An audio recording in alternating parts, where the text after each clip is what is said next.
guys are good to go. I'm good to go. Yeah, we're all good. Hello and welcome to the Course on Tête podcast in association with Peloton magazine. Also welcome to Aerogram listeners and Peloton magazine subscribers, of course. My name is OJ Borge. I'll be hosting our occasional podcast through this year's Paris or Bust Tour de France, and a little bit like a difficult second album, this is our follow-up to the critically acclaimed debut podcast and preview that came out last week. If you're wondering which critic acclaimed it, well, my mum listened and thought we all sounded very nice. Now, on the menu over the next hour and a half, on the menu over the next half hour or so, hour and a half will be a little bit ambitious. We'll talk about today's stage. We'll talk about Le Course, a look at the semi-chaos opening for the Tour. We'll have a look at Julian. You can see it coming, but can you stop it, Alaphilippe? And what the looming Pyrenees have in store. With me this time is veteran cycling writer William Fotheringham, writer of best-selling cycling books on Eddy Merckx and Bernard Hinault. We know it's 28 tours. How many tours of duty, William, is it to make you a veteran? I think it's 20, so I'm well past it. 20 tours. What was the 20th? Got a gold medal. What was the 20th tour? You get a gold medal when you've done 20, I think, but I never got it. Oh, I'm bitterly offended. It'll go with me to my grave. I'm 17 off that. Also is Scythe O'Shea, former mainstay of cyclingnews.com, now with BBC Isle of Man, and one of the few people in Europe living in a totally COVID-free environment. What is it like, Scythe, to be able to breathe on people? Yeah, it's like freedom. It's joy. We're living in a small normality bubble at the moment. And also, and I hinted at a special guest on the last podcast, and that special guest is Steve Cummings, who completely fits the title of Maverick as a cyclist and possibly also in the Top Gun sense. Steve, have you ever played beach volleyball semi-naked? No, I haven't. You retired last year after 15 years as in the pro ranks, including 2 stage wins in the Tour of Britain, and an Olympic silver medal. Are Tour stages wins like kids, and that you aren't supposed to have favourites? How do you mean? Sorry. Of your two stage wins, which one's your favourite? I haven't got a favourite really. I haven't got. They were different. Like the first one, I guess. The first one was good because I guess it caught a lot of people by surprise, but the second one was like a confirmation and more of a, I don't know, commanding show. So I don't know. I like both of them. I couldn't pick one. What's your favourite, William? What I recall about both of them is that I remember sitting there watching both of them, particularly the second, and just thinking, there's a tactical masterclass going on in front of me, and I could video this and show this to, you know, any cyclist age between 16 and 25, and they'd be going, wow, I can learn from this. You know, it was like watching a tactics textbook sort of being written in front of you. Thank you, William. Professional sports people in retirement aren't always good bedfellows. How is your professional retirement treating you? Yeah, it's good. It's obviously it's a big change. And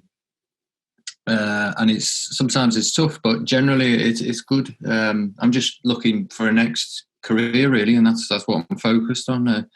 Sometimes I get a little bit frustrated, but it's normal. It's not easy to find the next step, but I knew there was this like gap that I was going to need to sort of explore what I want to do, because I'm not someone who's retired thinking I definitely want to do this. I'm kind of narrowing it down a little bit, but just takes time.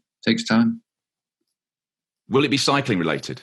Yeah, definitely. I love cycling, and I love it. And I don't know. I love studying it, and I kind of stopped for a little while because I don't know. I needed a break, but I've done a few bits in cycling. I did some commentary and a few other little bits, and just watching the tour and doing things like this, I've picked it back up again. So I've got a passion for it, and that will never leave me.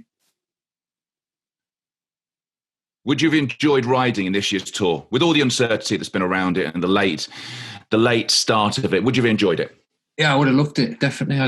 That's the one. This is the first time this year where I've said, I miss racing my bike, because the Tour for me is what I always aspired to, and I think it's a fantastic Tour. It's very open. There's a lot of intermediate stages which I would have liked. There's a lot of stages you can race. There are a lot of stages that are unpredictable. It's going to be like a hard Tour in terms of sort of power outputs, and that's all the things that I liked. Well, if Sorry, can I just butt in here? Steve, you were always very. I always get the impression that you were very sort of meticulous about your preparation. You always liked to prepare in a certain way, the way that suited you.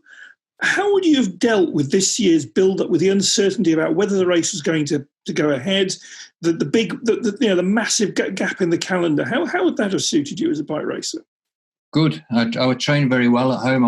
You have to turn adversity into like a positive, and it would have affected everyone for sure. But I would have developed the golden rules of lockdown, if you like, and that would have meant don't get the virus, don't pass the virus on, and just come out the lockdown period better than they went in, and that would have been it. As simple as that. Opportunity to build on your engine, I think. It's an interesting tour. We're recording this podcast just after stage 4 has finished, the first summit finish up to Ortier-Melay. Primož Roglič looked ominously good. Said, talk me through today's stage. Did you see it coming? Did you see Primož Roglič looking as good as he was? Yeah, I think so. I mean, over the last few years, Roglič has sort of shown that he's a rider that can really maintain form. You know, he doesn't kind of drop out of form very, very quickly. And so, 2 weeks before the tour, he was by far the strongest rider. So today's no surprise at all. I mean, he looked, like you say, ominously strong. He didn't even look like he was breaking a sweat in that finale today. Which conversely, Bernal really didn't look like he was very comfortable today. He was looking around as if he was trying to figure out how to get out of France.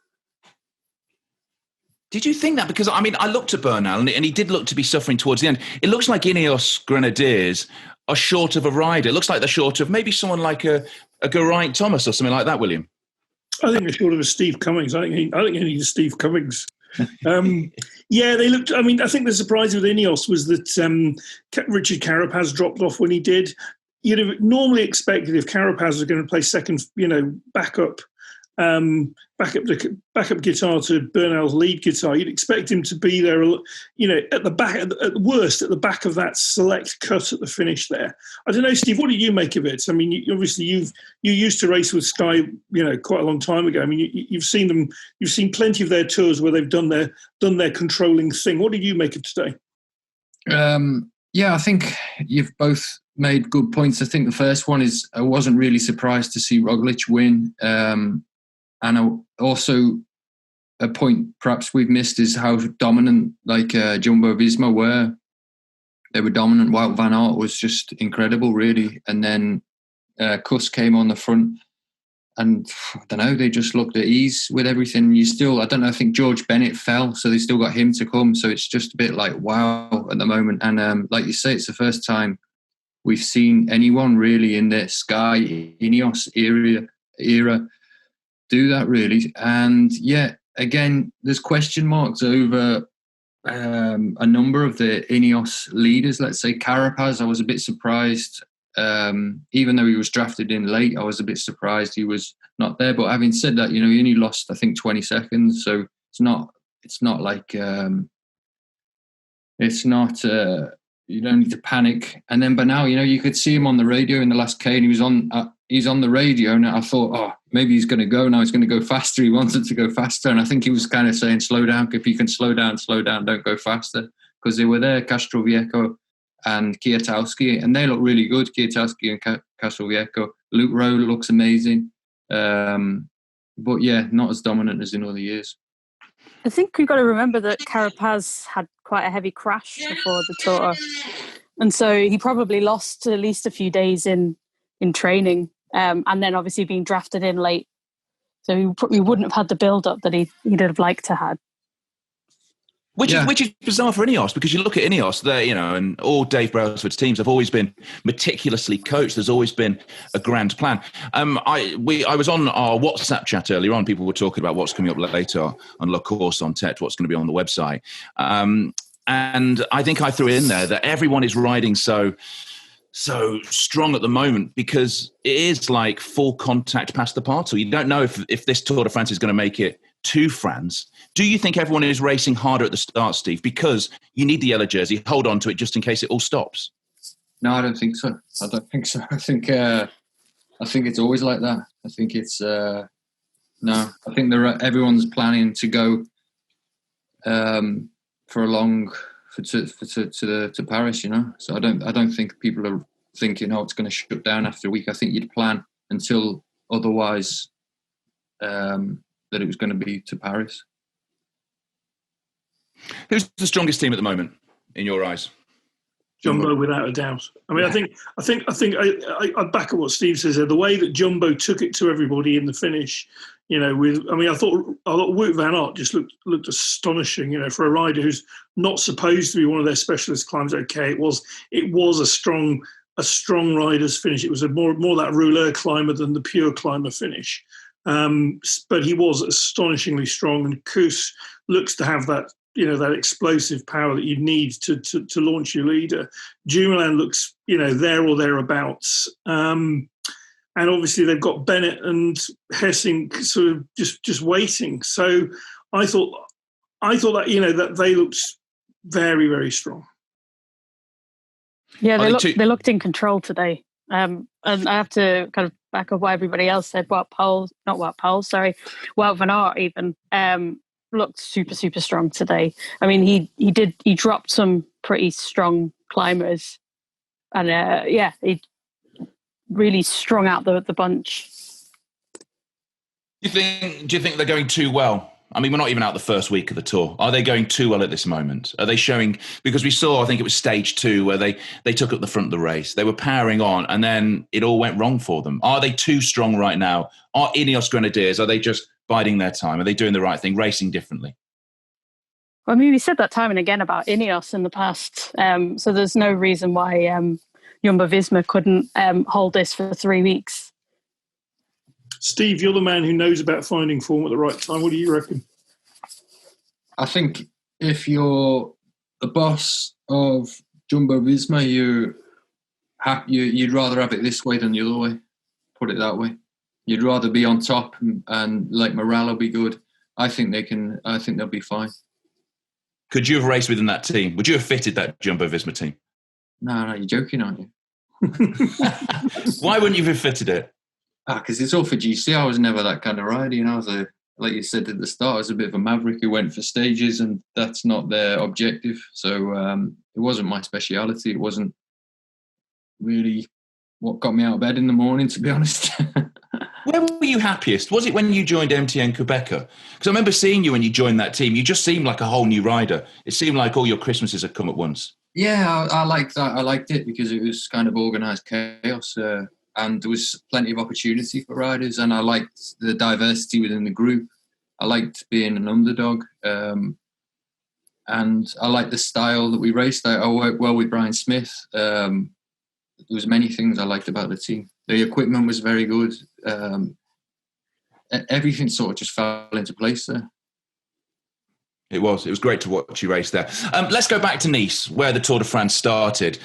Before we get into the Tour, let's talk about La Course, which happened. William, was it Saturday? La Course happened. It's quite interesting, isn't it? It's always this way with the Tour de France. That once the thing gets going and gets moving, the day one just seems a lifetime away. I mean, that's 4 days, 3 days away, 3 days behind us, and to me it feels like a lifetime because it's what the Tour de France does, and it's why we all find it so absorbing. We all get so passionate about it because it just draws us in this way. So anyway, yes, it was 4 days ago.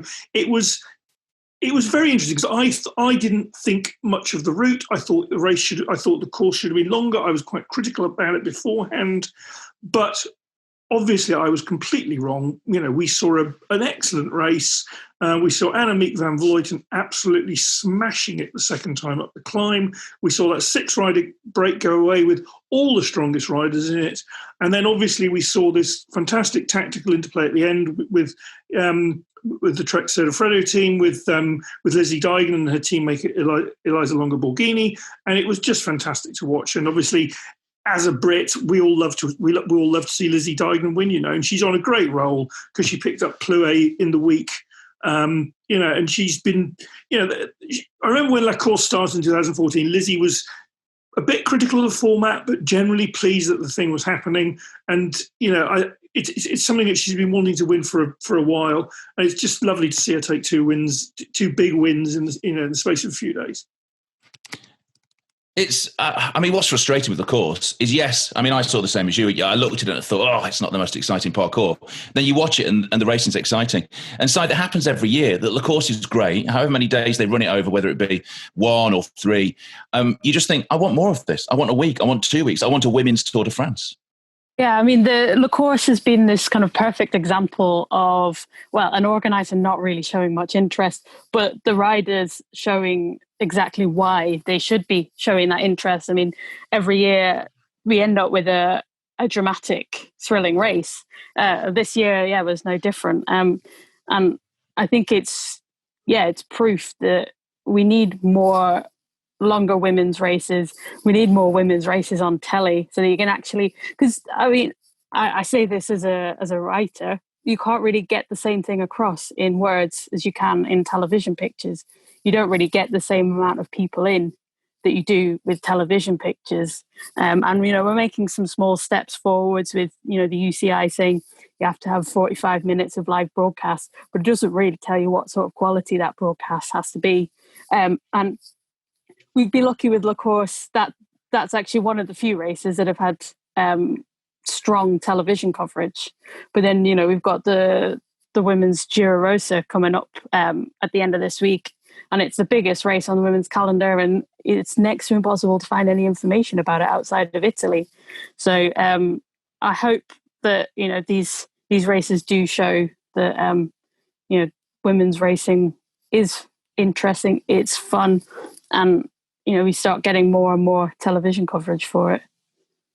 It's a massively congested calendar, both with the men's and the women's racing. Is there a broadcast deal at all for the Giro Rosa? I think there will be some GCN Eurosport broadcast, but I'm not quite sure what it will be. In the past, it's been kind of, I say it's an hour, but actually when you get do the pre-interviews and the post-race interviews, you end up getting about half an hour of racing. You miss all of the good stuff. So hopefully it's a live package this year because, the highlights have been kind of lacking in the past. How far away are we from Women's Tour de France? I thought there'd been a deal done for next year, aside I'm wrong, aren't I? Yeah, hopefully, if all goes to plan, we should have one by 2022. So I think the plan was originally for it to be held next year, but obviously with coronavirus and the Olympics being postponed by a year, they decided that having their debut race in the middle of the Olympics wasn't the best plan. So it's David Lepartien, the UCI president, came out recently. He said that it's definitely going to happen. Whether or not it's called a Women's Tour de France, how they brand it is yet to be seen. When it will be held as well is yet to be seen. There was talk about it coming straight after the men's Tour de France. You couldn't really have it beforehand because you got the Giro Rosa, so you'd have to move that. So we'll have to see where it gets slotted in. But there'll have to be some jiggery pokery at the calendar so it can find a nice slot, because I think if it does come about, it deserves a proper slot and not to be kind of half-baked. My sort of prognosis was that it should be in May in the slot that's basically left vacant by the Women's Tour of California, but it seems that is unlikely. It's more likely to be sort of July, back end of July and August, just because that's holiday time in France, and rightly enough, they will have those crowds on the roadside. And I think what I like about it is the fact that it's the rumour is that it's going to be sort of a Paris-Nice type thing, where it's going to be a week or 2 weekends long, and hopefully starting or finishing in the French capital, which I think is pretty important.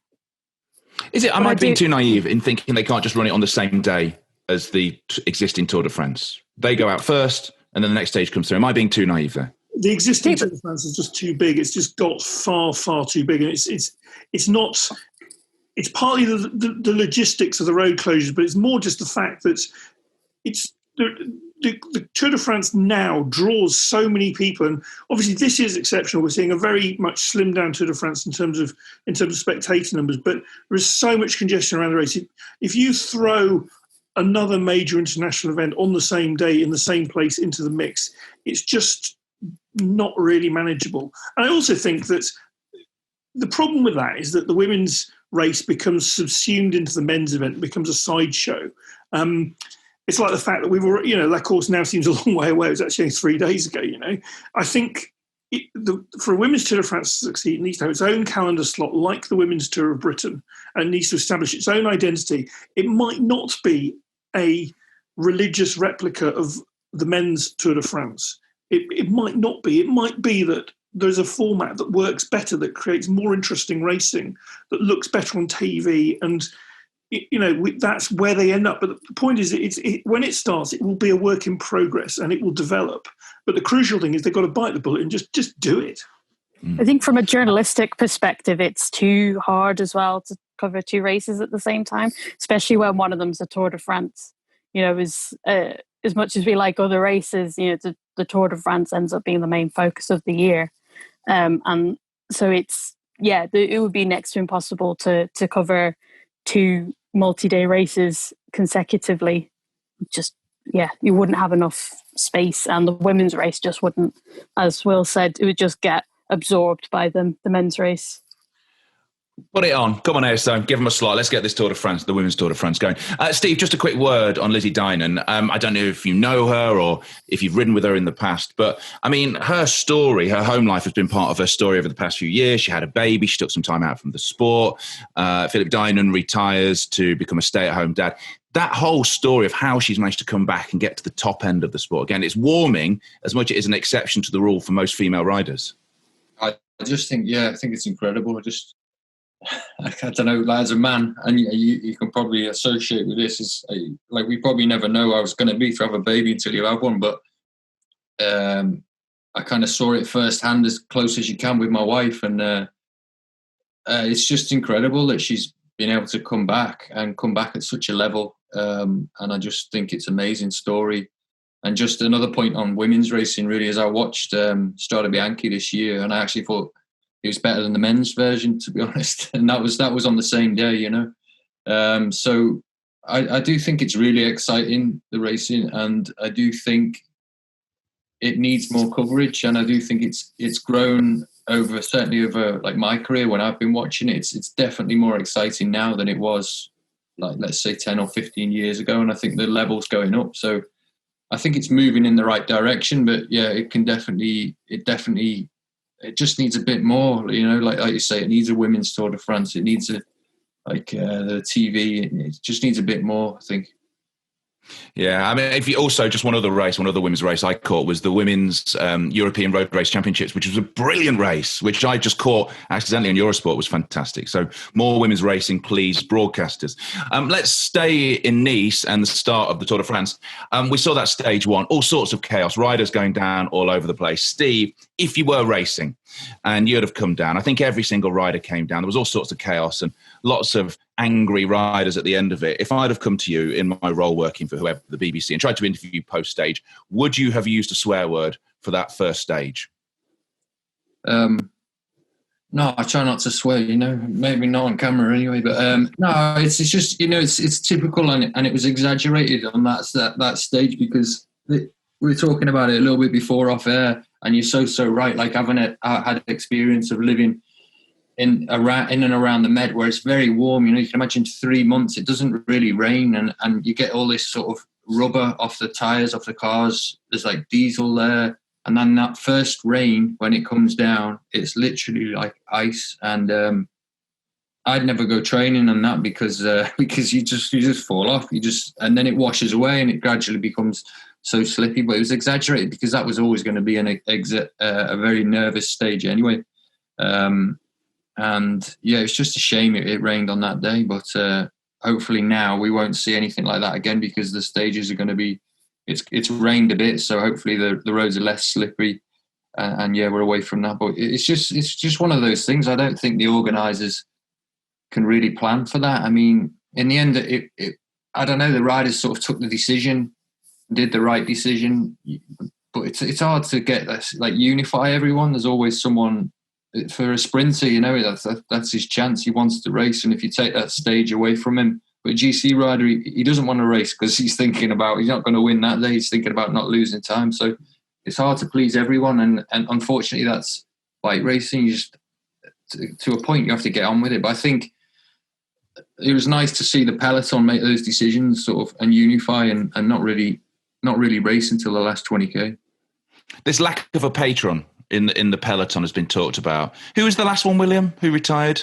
Probably Fabian Cancellara. I mean, he was the last guy who really bossed the bunch. Again, Steve would know better than me, but the sort of the wisdom was that Cancellara was the guy who would make those decisions for the bunch on those occasions. Obviously, in the past, you know, we had we've had riders like Bernardino and Eddie Merckx who've ruled the racing with an iron fist. Miguel Indra never really did, to be fair. Miguel was kind of a much more mild bloke. There was an American guy who used to do it. We don't mention his name anymore. But yeah, Steve, again, am I right in thinking that Fabian Cancellara was the man? I mean, what is that correct? Probably, yeah. I think, probably. And you go back before that, like Cipollini, you know, used to hit riders on the head, don't do this, boy, and stuff like that. So we don't really have that anymore. I don't know perhaps why, but I always remember the stage into Liège, what Chavanel won, and Cancellara kind of neutralised it behind. Similar kind of thing. It rained, and everyone was falling off, and it was carnage. And he, along with some others, had the authority to sort of shut down the race. But in a way, you know, maybe it's like Luke Rowe, Tony Martin, those people, but I think it has to be more of a collective now than one person. There's been some people sort of saying the organisers or the UCI should neutralise the racing when it gets dangerous and stuff. But to me, it's the riders who have to make that decision, because ultimately they're the ones who are risking their necks, and they're the ones who have, you know, if you like, the weight of whether to race, whether to compete, because obviously it's their careers that are at stake at both ends of the spectrum, whether they fall off or whether they win. Again, what's your view on that? Is it right that the riders make the decision, or should those decisions be made elsewhere? Well, I think the organisers, I think their job, and the UCI and all that stuff, the what's it called, the Riders Union, I can't, CPA. I think their job, it comes before, you know, in the planning. We talked a little bit after Jakobsen's crash about crash barriers and stuff like this, and downhill finishes, and just making sure first and foremost it's a safe course. And then if it rains like that and it's a bit of a freak, then it's dynamic. It's really hard to quantify from a commissaire point of view. When's enough, you know? When's it too dangerous? So I think you're right. I think it needs to come from the riders, and possibly team directors behind coming to some sort of agreement and just saying, right, and the message goes through the team that way, you know, and the riders decide when it's too dangerous. But like I say, I think they made a good decision, because there was still a spectacle. There's still a yellow jersey, and the sprinters got their sprint, you know. And talking of the yellow jersey is resting on the shoulders of a Frenchman, Julien Alaphilippe. He took it on stage 3 side. It was great to see him do it. Everyone knew where he was going to attack. Everyone knew what he was going to do. But the thing with Julien Alaphilippe is you know what he's going to do. The problem is stopping it. Yeah, I mean, he's so strong. And he generally, when he attacks, he chooses the right point. I'd like to see what his kind of conversion rate is on these sorts of attacks. But stage 2 was on that last Stage little 2. uncategorized climb. But he's still, you know, even today he looks pretty solid in that in the yellow jersey. He doesn't look like he's even though he said he was, you know, not planning on keeping it, or he didn't think he would be able to keep it. He doesn't look like he's planning on giving it up anytime soon. Adam Yates, Steve. I mean, he was also in contention to take that yellow jersey on stage 2. Is he here? I mean, he said he's here just to hunt for stages. Do you believe that? No. I think he's saying that to sort of take pressure away, and the team is saying that to take pressure away. But I think he's probably hoping that by doing that, first of all, it does remove the pressure, but also he'll be up there naturally on the GC, you know, because today I was shouting him, I was hoping he could win the stage and get the time bonus, and Alaphilippe would just be a little, and he'd take yellow, so he's still there, and that could still happen later on. So I think he's in a great position, and if you're him, every night he goes to bed, he's probably thinking about that yellow jersey now, and I think that's that extra motivation to be in front. So I think it's a good move for him. Legitimate contender? Yeah, definitely. I hope so. I think so. I want to say so. It'd be great if we got another Englishman beating another Frenchman. Does this go out in France? Just checking William with that sort of statement. Who was you? Do you know what? We did this last week. We did who we thought was going to win the Tour de France. What is your call, Stephen? What's yours as well, Scythe?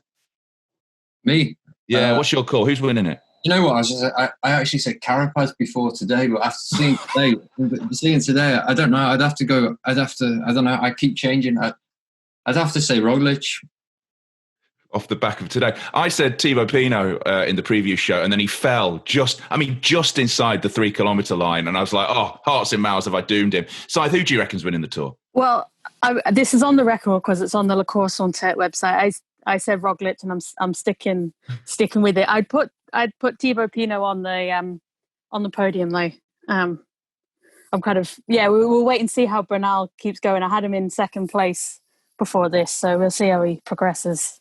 Oh, he's just a one-season wonder. One-season wonder as Egan Bernal. Well, let's look ahead then. Let's preview what's coming up through the rest of this week. Pyrenees, Saturday and Sunday. William, what do you see happening? Do you see Alaphilippe staying in yellow? I think before we get to Pyrenees, we've got to negotiate this mega steep stage finish on Thursday at Mont Aigual, which is 22 kilometres long or something like that. It's a proper extended mountain climbing test. And obviously the big question there is going to be, will Jumbo do what they did today again, or will Ineos bounce back? That's going to be the great big question, and it's coming up literally the day after tomorrow. I mean, there's very little dead time in this tour, as we've said. And then we have another sort of relatively flat, relatively straightforward day. And we have a weekend with 2 Pyrenean stages, one of which has the final climb pretty close to the finish at Ludenviel and a very tricky descent down to the finish. So there you're looking at a break with someone. I mean, I think Matej Mohoric was my tip. Someone who can really descend well. Would have been a decent Steve Cummings stage in my book. And then the next day after that, you've got the Marie Blanc, but the Col de Marie Blanc is mega steep, but it's quite away from the finishing post. So that's more of a sort of stage for the guy. That's more of a stage where you'll see the GC contenders finishing together. And whoever is the best in the sprint, and it's probably going to be a Mr. Julian Alaphilippe, I would have thought, or a Mr. Wout van Aert. Steve. Steve. Yep. Tell me. What do you see happening then over the next few days, over the next week or so?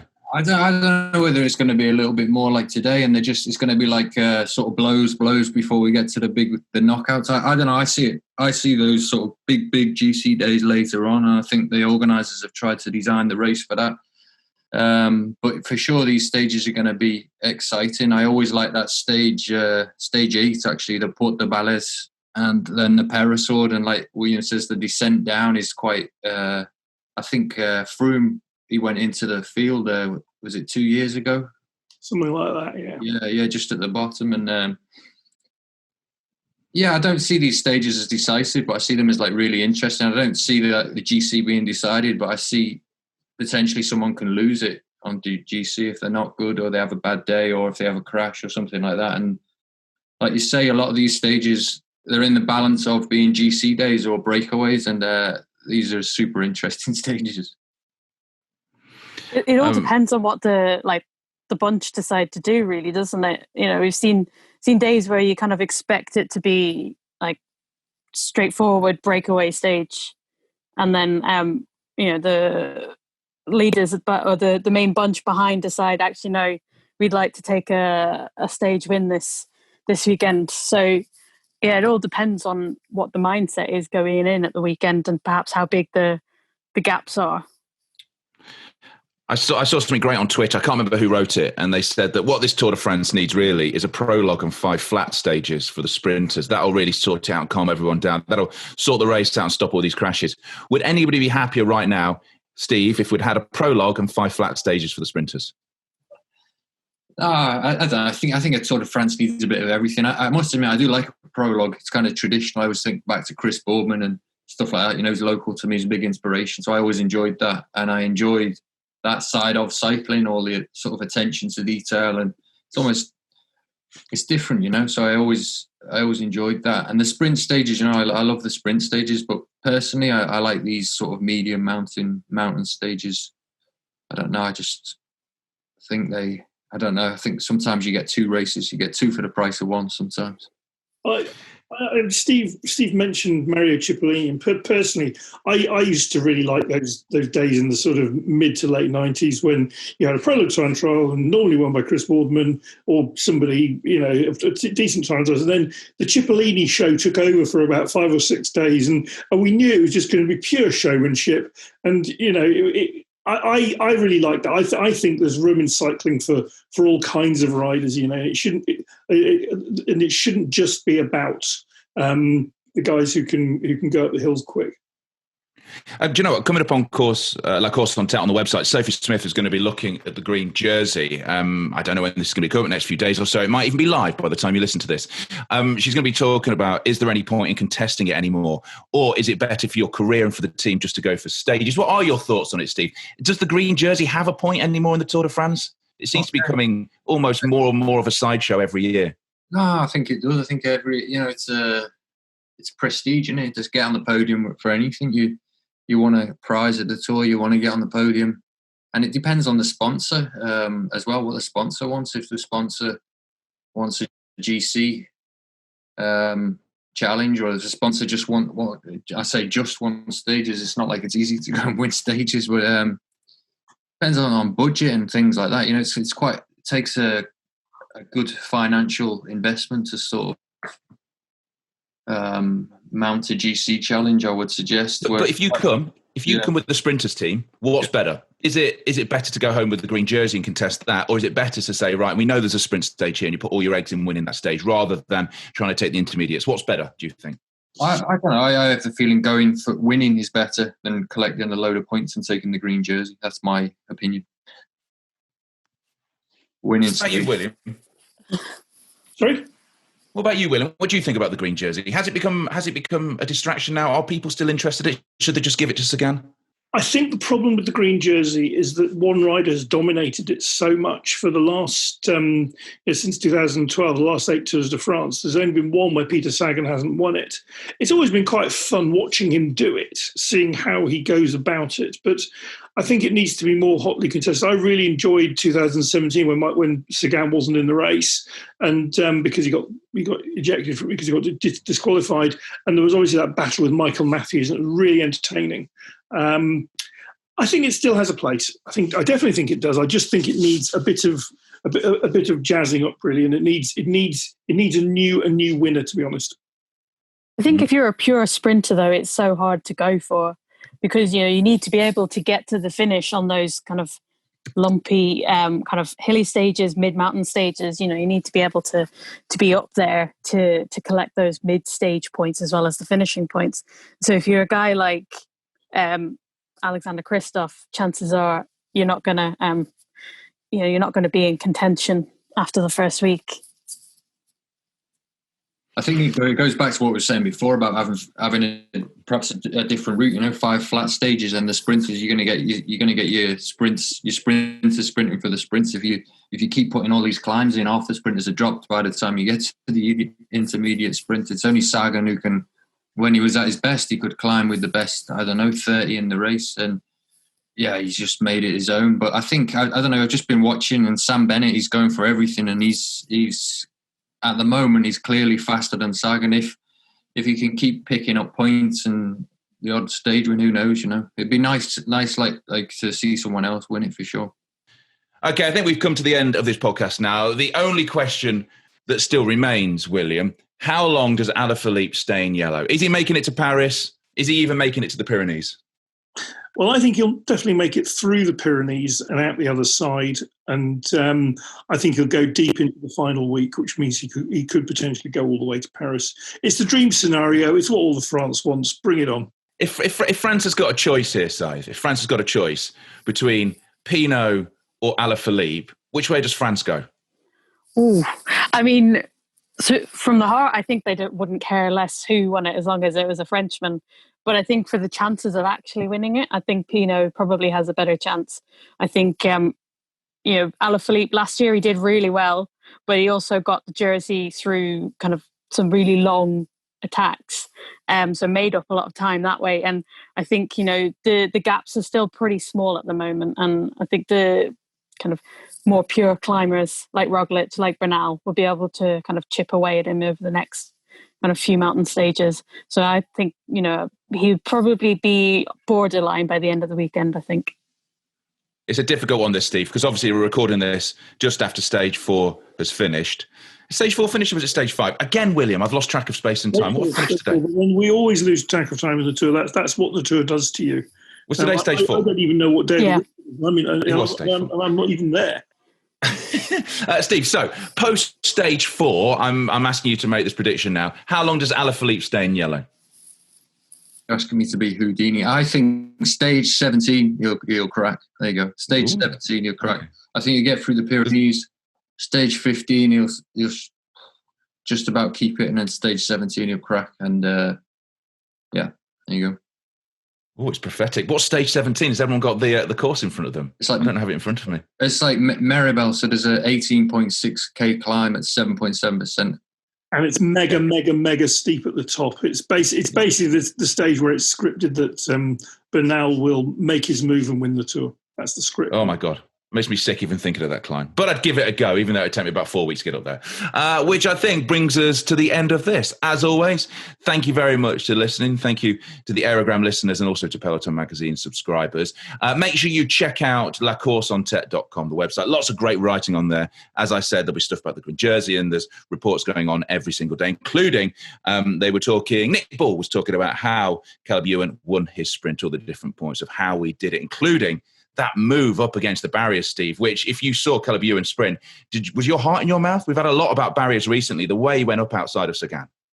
Oh, they have to go for it, don't they? I think I was talking to Cav about this, and it's a different thing. It's just like you don't think. He's told me you don't think. You're just thinking about sort of effort, going as fast as you can, and the gaps. You have to look for gaps, not obstacles, and that's it. And that's what they do. Because if they hesitate and they think about braking, or they think about where they can't go, that's it. Forget it, because they just have to be 100% committed, and that's what they do. And it's bonkers on TV, and I don't know how they do it, but they do it. It's chapeau to them all.